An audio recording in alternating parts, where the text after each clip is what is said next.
तो नमस्कार दोस्तों, आप सभी का फिर से एक बार और स्वागत है हमारे YouTube चैनल भोजपुरी पेज में। और मैं हूं आप सबका दोस्त भाई अजीत यादव।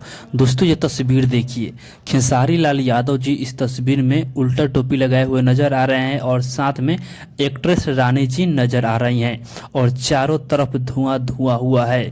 दोस्तों, बता दें कि खेसारी लाल यादव जी एक्ट्रेस रानी के साथ में 2 गाने को शूटिंग किए हैं, जो कि ये तस्वीर टुनटुन यादव जी शेयर किए हैं और दोनों गाना अनंता म्यूजिक वर्ल्ड चैनल के लिए शूट हुआ है।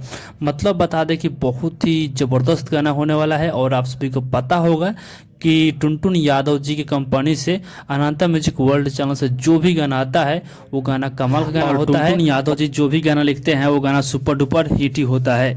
तो आप लोग तैयार रहिए, टुनटुन यादव जी की कंपनी अनंता म्यूजिक वर्ल्ड चैनल से लगातार 2 धमाका होगा, जो कि दोनों गाना एक्ट्रेस रानी के साथ में शूटिंग हुआ है। तो बाकी दोस्तों, फिलहाल का ये अपडेट है। आप लोग इसके बारे में क्या कहना चाहते हैं कमेंट बॉक्स में बताइएगा। और इसी के साथ हम इस वीडियो को समाप्त करते हैं। ये वीडियो अगर पसंद आया हो तो इस वीडियो को लाइक शेयर कीजिएगा।